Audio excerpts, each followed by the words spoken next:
Hello, and welcome to the Caffeinated Librarians, Man Pack with Libraries, a pop culture podcast. We are kicking off our celebration of Pride Month with a discussion on perhaps the happiest thing we could talk about today. Brokeback Mountain, both the short story by Annie Proulx, is that how you say her name? Awesome. And the film by Ang Lee. So, it's a story of Jack Twist and Ennis Del Mar, two cowboys who find a love in each other that they are not able to express in the open, and are sort of relegated to a few trips once a year. Yeah, it's devastating. So I didn't get to watch the film as I mentioned to you guys. I think I saw it a while ago, but I don't remember all the aspects of it. I listened to the audiobook this time, and it was narrated by Campbell Scott, who. If you Google him, you'll recognize him. Mm-hmm. He was in The Amazing Spider-Man.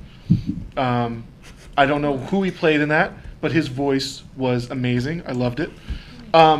He's got a good mustache. He does have a nice mustache. That's a high-quality mustache.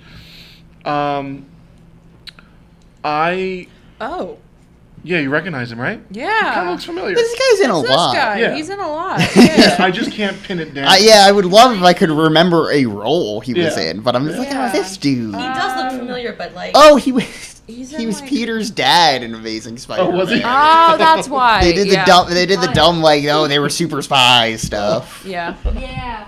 No, he's very familiar. Yep. So I liked the story much more than I thought I would.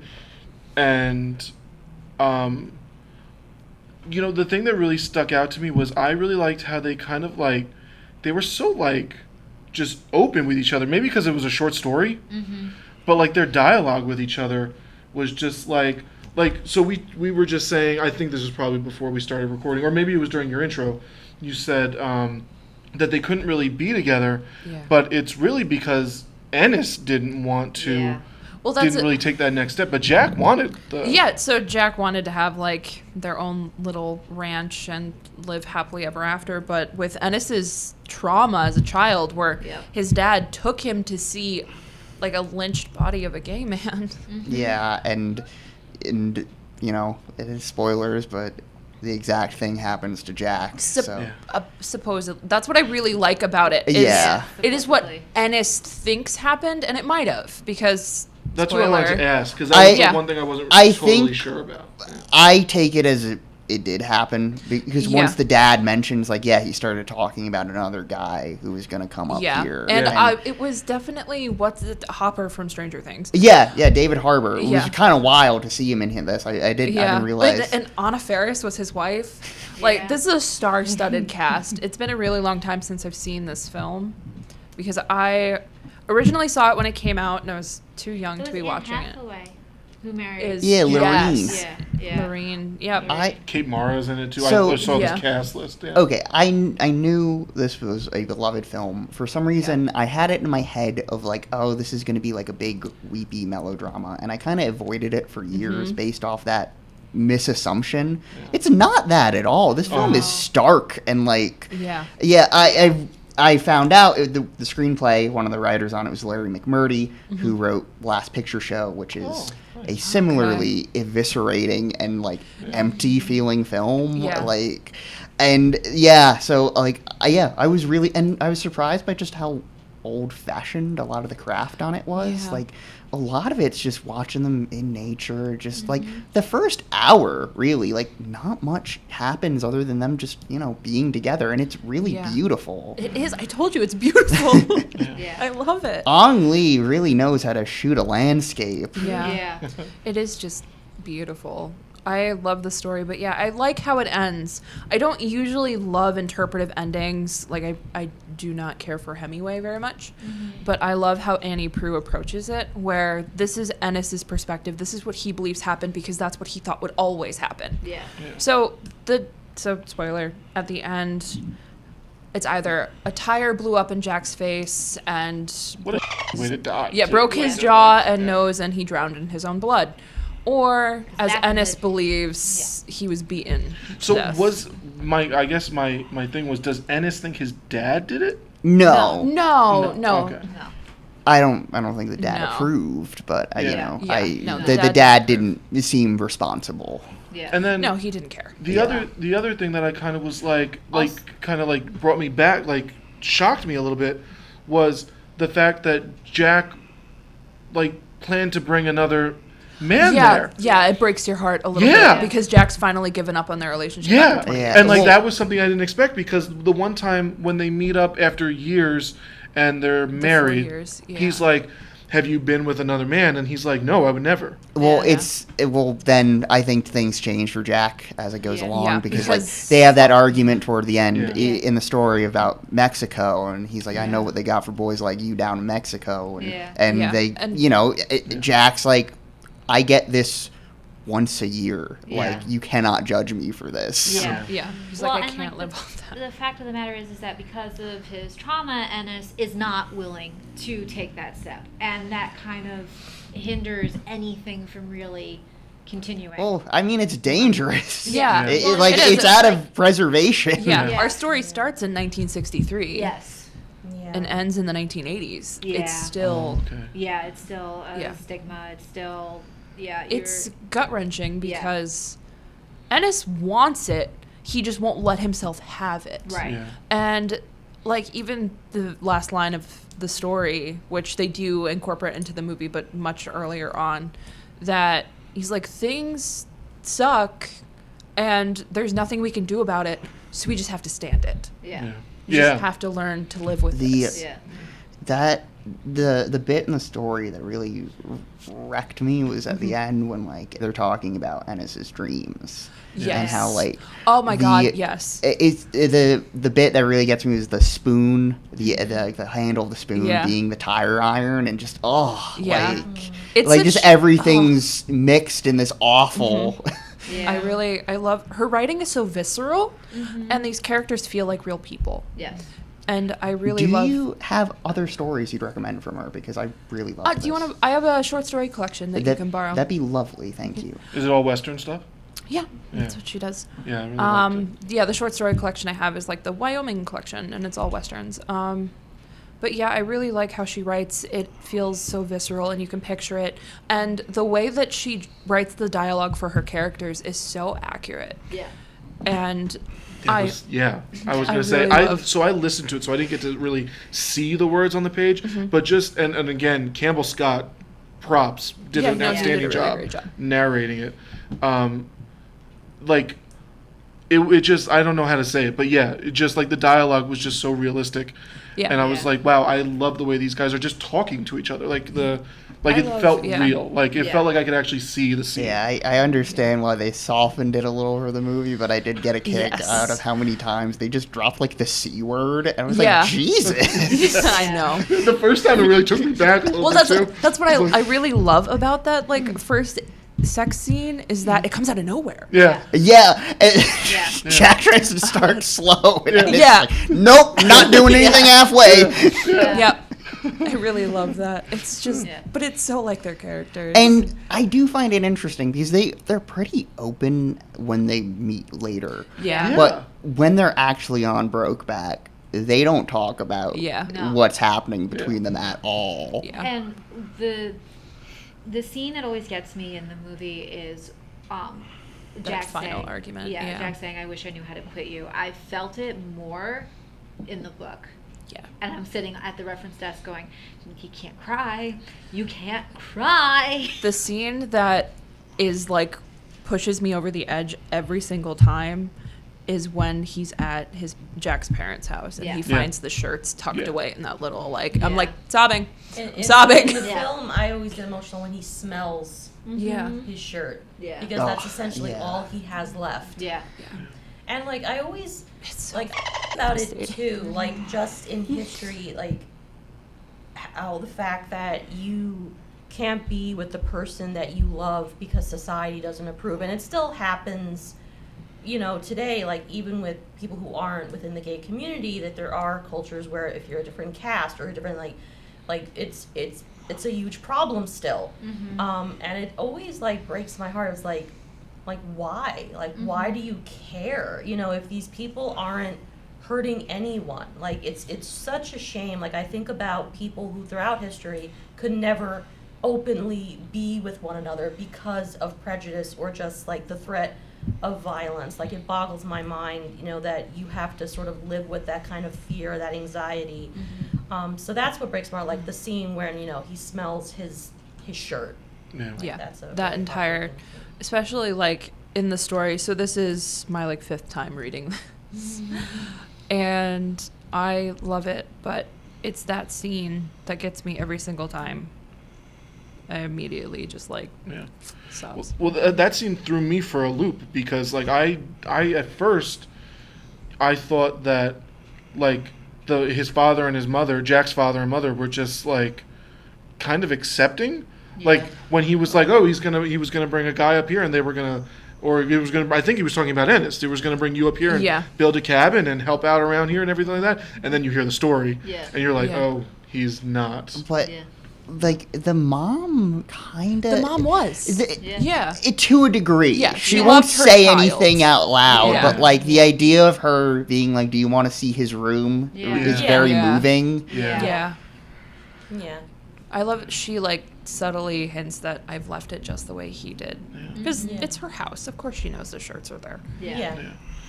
And then when he says he doesn't let Ennis take the ashes, Which is to Brokeback also Mountain. just like devastating Yeah. to me, because it's completely against what Jack wanted, and it's just because it's that one last thing his father can do to harm him. Yeah. See, and again, so listening to it, I thought the father doesn't. At that point, I'm like, oh, the father. So like that scene like surprised me like 8 straight times.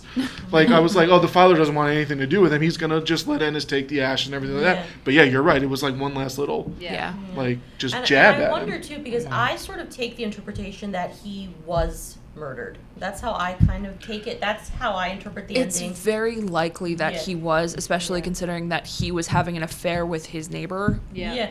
And also, like the fact that when he and Ennis are on the mountain, and the guy they were working for says, "Oh," and I was, and at a point I was like, "Oh, please don't have sex out in the open. You think you're alone, but you're never really alone. Please don't do that." Yeah. And how like the guy suddenly hints like, "Oh, like you two seem very close." Like I often wonder if that guy could have also said something to the parents as a, "By the way, this is what I saw happen."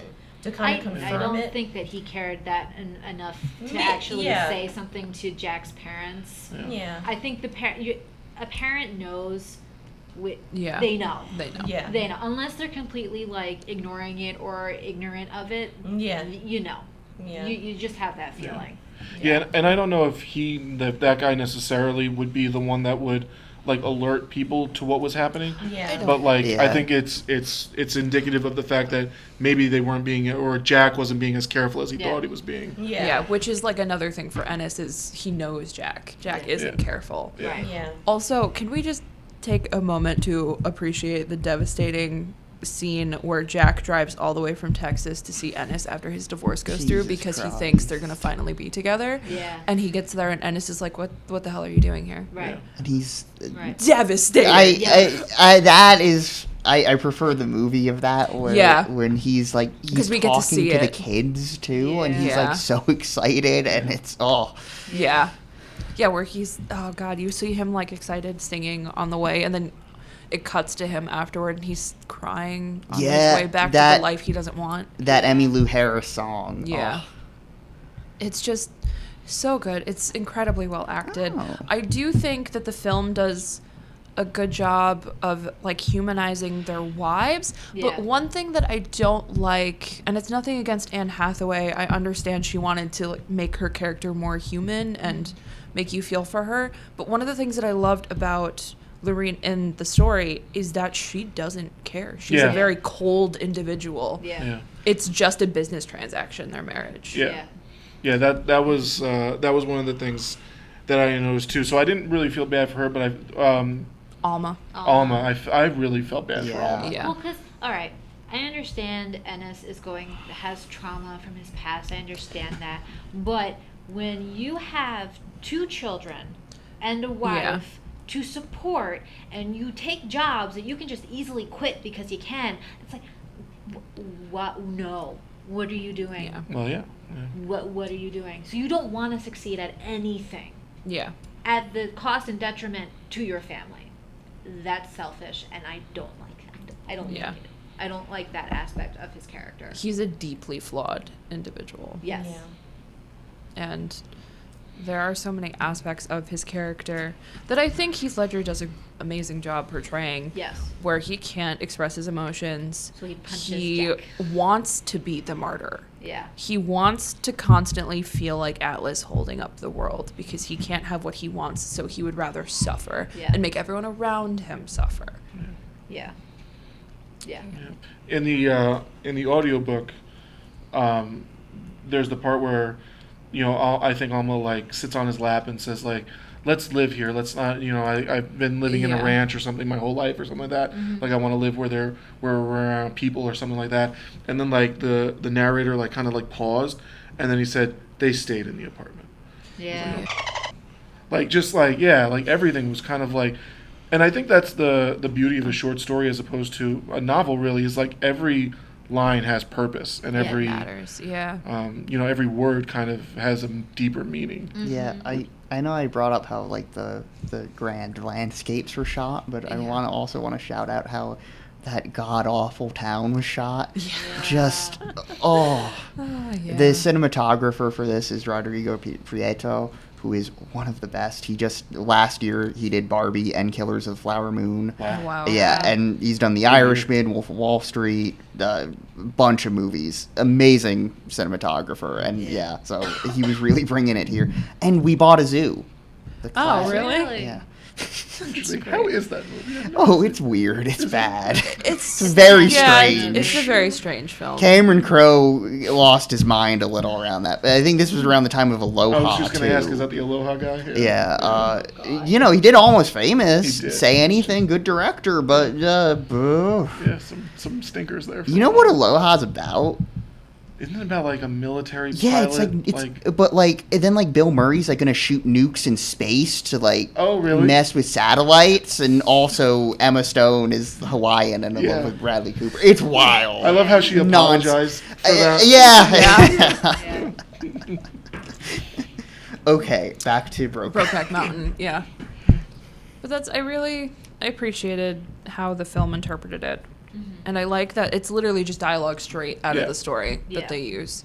And that last argument is so heartbreaking, and I really love Heath Ledger's performance, Yeah. especially there, Yeah. where he just like falls apart. Mm-hmm. It's like this, you should have done this 20 years ago, but at least we're here. Mm-hmm. I was honestly very impressed with how they like aged them up throughout. Yeah. Like the Yeah. makeup's really good. Oh, yeah. Yeah. Especially for 2005, they did like Yeah, amazing. I was like, all right, how am I really gonna believe like little baby Jake Gyllenhaal is a middle-aged know. man? But then I did. Yeah. Did they do the thing with the growth on the eye? And His eye drooped a tiny little bit. bit, but They didn't not make him like- that ugly, Yeah. unfortunately. Yeah. I was rooting for it, I but know. It's Hollywood. They can't be that. But I like that they're kind of ugly in the book, and they're cowboys. Yeah, The whole and thing like about him peeing in the sink and He then, at least turned the sink on. Yeah, I was like, ugh, dude. I was like, that is so gross. And I was like, ugh. you're not gonna pee in like their main sink. Maybe like he lives in a trailer. I think He there's does. probably one sink. But that's Fair. like he doesn't care anymore. Yeah. Yeah, he's, And that's really It all goes to the same place. what There's a drain. Yeah. I like that though. Yeah. That he spent his entire life making everyone suffer and living in his suffering, and now he has no choice but to just live out the rest of his life like that. And Yeah. at least in his mind, that's what he believes. Yeah. And just move to a bigger city, disappear. well, that's what Jack wanted, but Jack should have just kidnapped him. Like, just like knock him out. We're in a big city now. No one's gonna know. And just. Yeah. But yeah, I was honestly pretty surprised by how well this film from 2005 handled all of this. Like, I don't Yeah. know, that's a pretty dark time in terms of gay representation. Yeah, So, that's- like, I'd say honestly the 90s were a little better than the early 2000s. it was. I remember when the film came out. I wasn't very old, but I was old enough to recognize people were making fun of it the entire time. Oh, really? Yeah. Oh, See, I remember the opposite. I mean, But I this is remember- like younger people and high schoolers making Yeah. fun of this film. They're- It became like the butt of a joke. Because kids are mean. the marketing of this is also comical. Yeah. They kind of just leave out anything that has to do with them being in a relationship, Oh, and yeah. they show a Yeah. lot of the wives in the trailers. It's Yeah. very Yeah. funny. That It- is true. They I had wonder a. if that was intentional. Oh, Oh, it definitely definitely was. It was intentional. because they were Definitely. like, "Well, how do we sell this?" Yeah. So. Because But- I remember. Oh, I'm sorry. Oh no, you go ahead. I just remember like there being like news stories and like them showing like gay cowboys bars and stuff like that. And I guess I was young at the time, so I just thought it was more of like a this is allowing people to open up kind of thing. Yeah. And but maybe it was. It did make a lot of money, Yeah. Yeah. and like it was It did. critically super well Well, received. you can't say it's a bad film. Yeah, no, No. it's amazing. Didn't they win an award for like best couple, or am I completely They won an Oscar. I believe they won an Oscar for this film. I just don't remember what. They sure as hell didn't win Best Picture. Yeah. What won Best Picture? Crash. Oh, that Oh movie my sucks. god. Maybe the most racist movie Yeah. ever made. It's like we're being extra racist because Like, we're no. not racist. Yeah, we're not racist, guys. See, that's why we're doing all of this. So I was But yeah. 15 when this movie came out. So I also remember, so like when I saw this and I saw what Ennis thinks happened to Jack, but I think that's Yeah. what actually happened to Jack because he couldn't keep it a secret. Yeah. And in a small town, it's Especially in Texas. and now I was Yeah.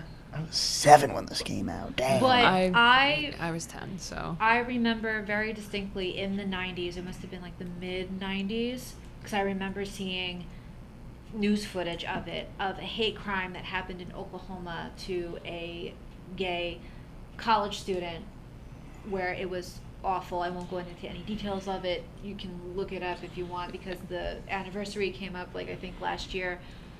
But it just, my mind instantly went to that incident because it affected me so much because it's like, why? I remember Yeah. asking my mom, why did this happen? And she said, just because some people are just awful human beings. There was, and I won't go into detail, but this happened in the 70s, where like, and they think the fire was set intentionally. It was I think a gay club, and the news report afterwards says like, where did they bury them in fruit jars? Like that's Yeah. how Oh my God. he reported. Basically, it was Yeah. like a blurb, and that was it. Yeah. But the devastation, because like I went down a rabbit hole of trying to, and this was before it would have been, Stonewall was in the so this was after Yeah. Stonewall. And like the news reporting it was like bloop, and then like Yeah. you never heard from it again. So, Well, and that's- I mean, But like, the fact that you could like, even if whatever, the fact that you could treat human life as Well, if that's it's why meaningless, and you one say of something like that. The things that, like, we have for pride is human. yeah. Because we're human. Yeah. Yeah. Yeah. But we have this long history of being persecuted Mm-hmm. and not being treated as such just because of someone else's And I know that personality and beliefs and Right. And I know that from the hate crime that happened in the 90s, his parents fought so hard for the hate crime law that I think is in effect now and it actually succeeded. So it's awful that it had to come to this horrible hate crime in order for there to be law on that's legislation. always how it happens. Well, yeah, absolutely. It's always, all the time. That's why I really do love this film. Yeah. I think 'cause there is such a significant history and Yes. people still suck Mhm. today. Like, just let people live their lives. It's not affecting you. Yeah. Why? Yeah. Yeah. And there is still that fear. Yeah. It happens all the time. We Yeah. have shootings in queer nightclubs Yeah. and people like that trans girl that was beaten to death in her high school bathroom. Yeah. That's disgusting. It's something that we still live with. Mm-hmm. That fear still exists. Yeah. Which, to like kind of piggyback on our discussion, if I could make a recommendation for like another like queer movie, this doesn't really like involve, it's called Philadelphia.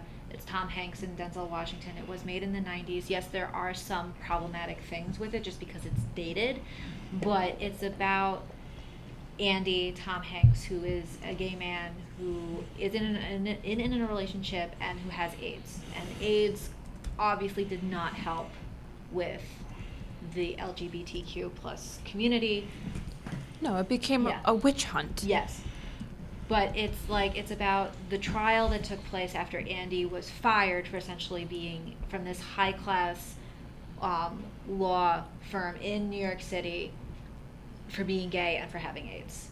And it's such, again, there's some problematic stuff just because it just didn't date well, because it was made in the early 90s, I want to say. But it's such a beautiful film of acceptance, and because Denzel Washington's character is discriminative of Tom Hanks's character, but he grows as a character and as a human being of being fully acceptant of him, and it's just a beautifully made movie, and I was in tears by the end of it. But I think it's a good movie. I would love to throw an album out there, Lavender Country. It is the first country music, it is the first like queer country music album by an all-gay band in the early 70s. Love that. Called the same thing, Lavender Country.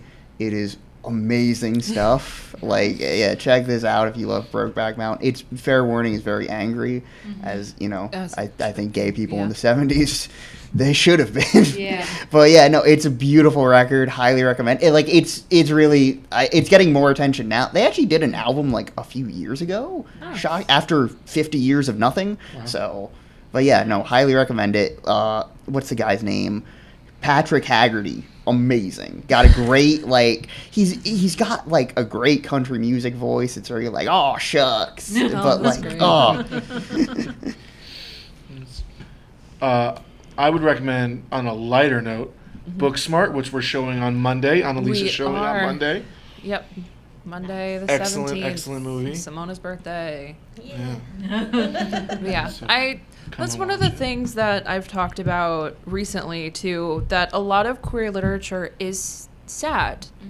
Because of course it is. Yeah. Because it's an expression and it's an outlet for pain and things that you live every day, that we live every day. But one of the things that I like with a lot of contemporary queer literature is that it's not sad. Yeah. It's celebrating and Yeah. it's happy. And I think there's a place for both, and both are important. Because all throughout college, all we read, or if it was a queer story, it was tragic. Why does it always need to be tragic? Yeah. I understand the history behind it, but both are important. We need the positive as well as the negative. Yeah. I will, to add to that, I will say I agree that I think obviously you need to see both sides of it so that you can really grasp the gravity of things. I just wish we didn't do this depressing of a story right after our Time to Cry series. Yeah. 'Cause I'm like, It's a really... I think I'm emotionally kind of done. now. Don't worry. Next week will be the fun stuff. Yes, Next week will be kind of one of the things that I love about our Pride series is that we hit on like the three aspects of, I listen to so much queer music because of course I do.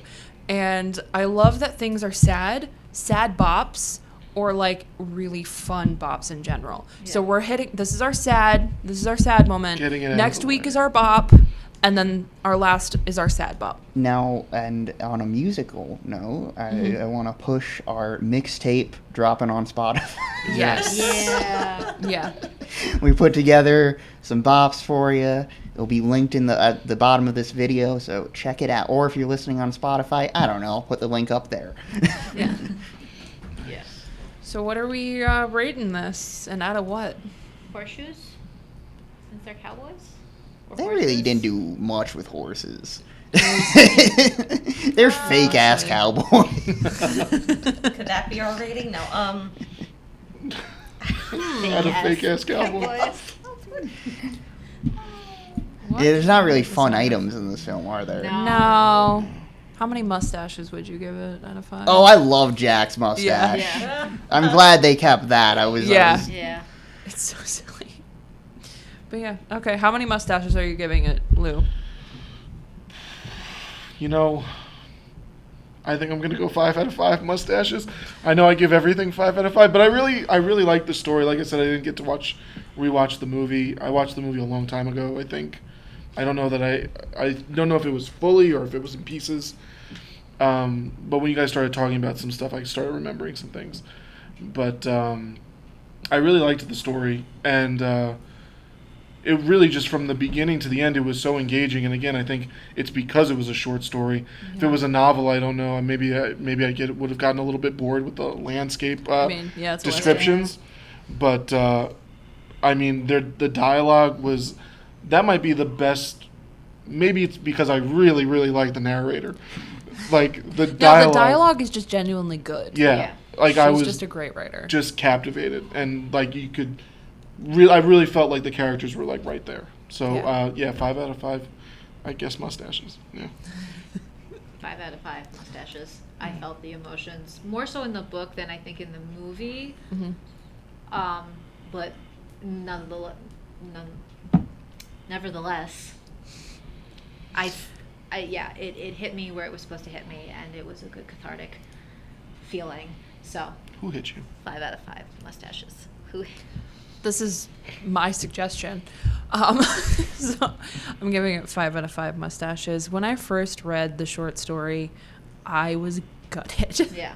And it was the very first thing we read in my contemporary lit class in college too. Damn. So it's like, what a way to like start the semester. Yeah. But then later I learned that the theme for the semester was trauma. So that was yeah. What else did you read in that class? So after Brokeback Mountain, we read the Vagina Monologues. I read that too. We in college. read in a women's um, studies course. nice. I was the only guy in the class. It was awesome. We read Equus. Not for a weird way. It was just like they always went to That's me so for weird. like an opinion. They were like, "What do you think about this?"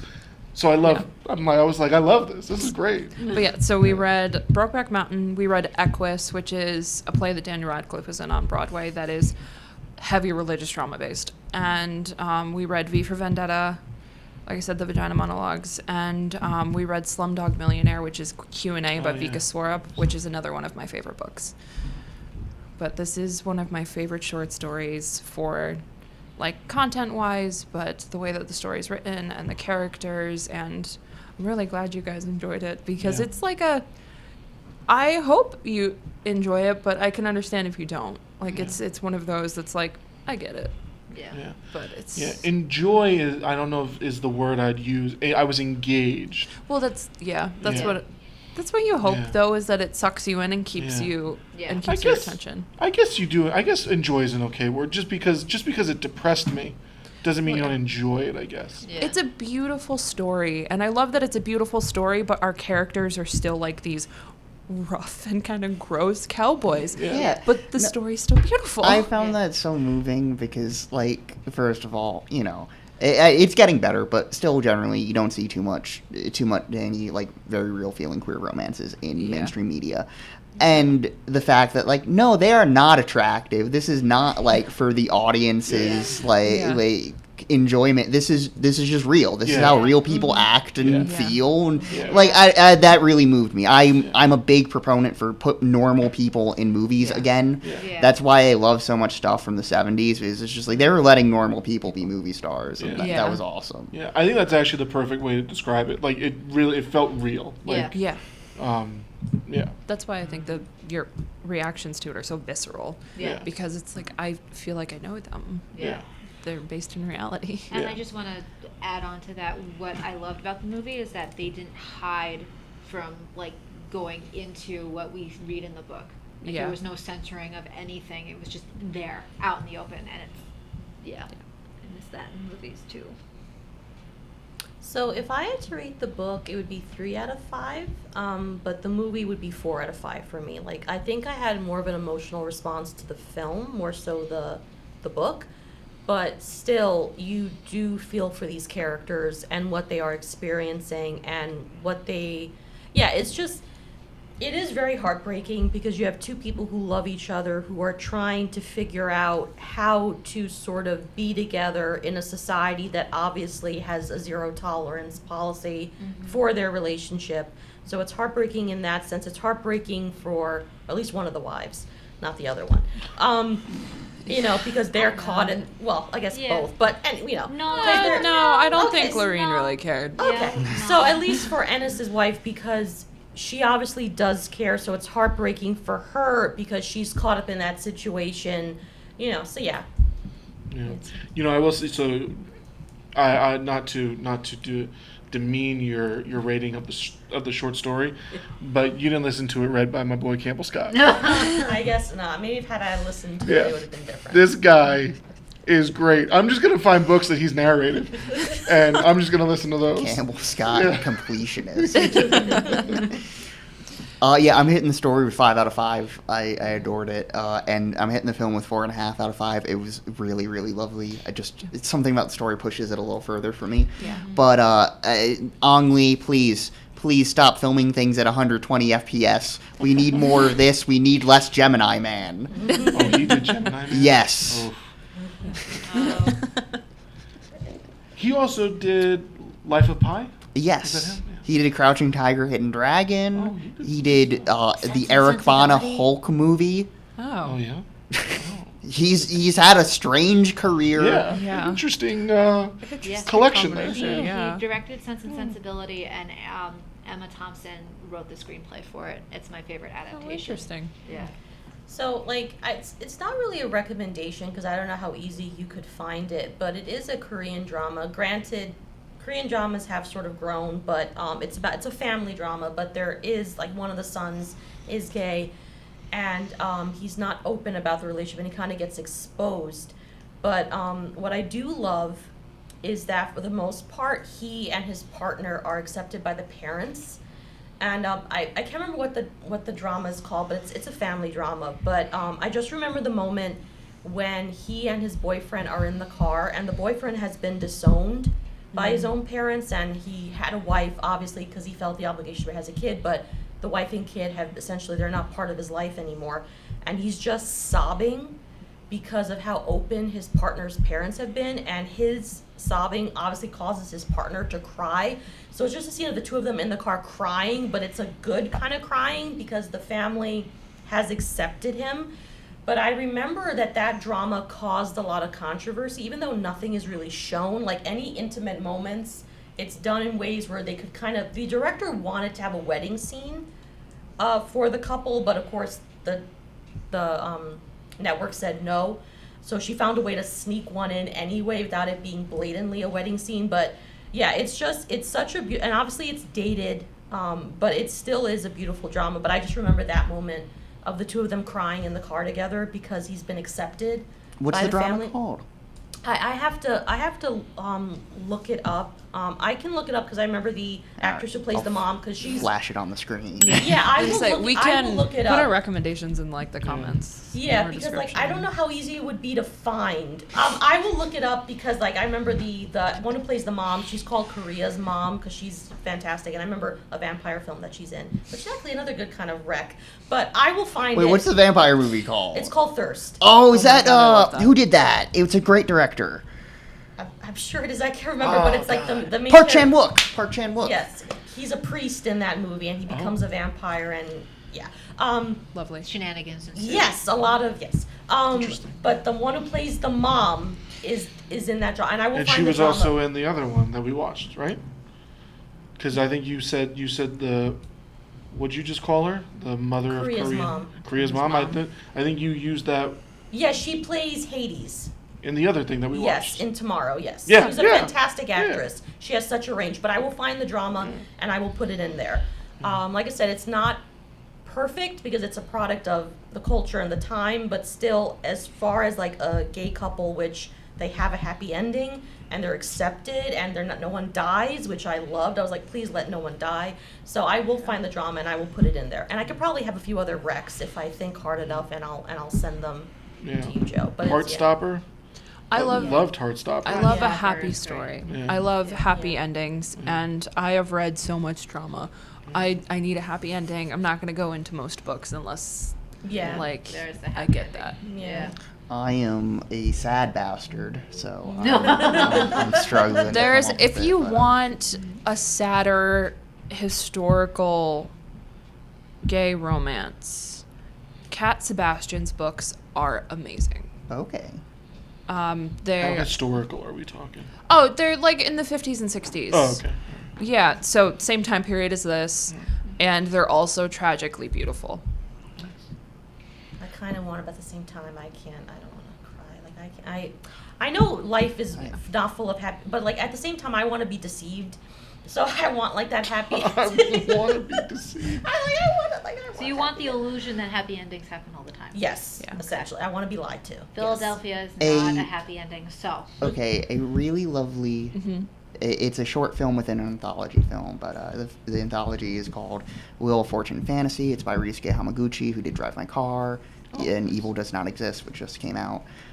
It is, and the third story in it is this woman who goes to her high school reunion, and she's really hoping to run into this girl who she had a crush on back in the day. Oh, that's awesome. And she runs into somebody, and she's like, oh my god, it's her. And she goes over to her house, and they're talking, and then eventually the woman's like, I'm sorry, I don't actually know you. I thought I must have just forgotten because you seem so short, but I really don't know you. But then they go into like this really lovely, like, okay, I don't know you, but like I can help. We can play act. I can pretend to be her for you, and we can work through this.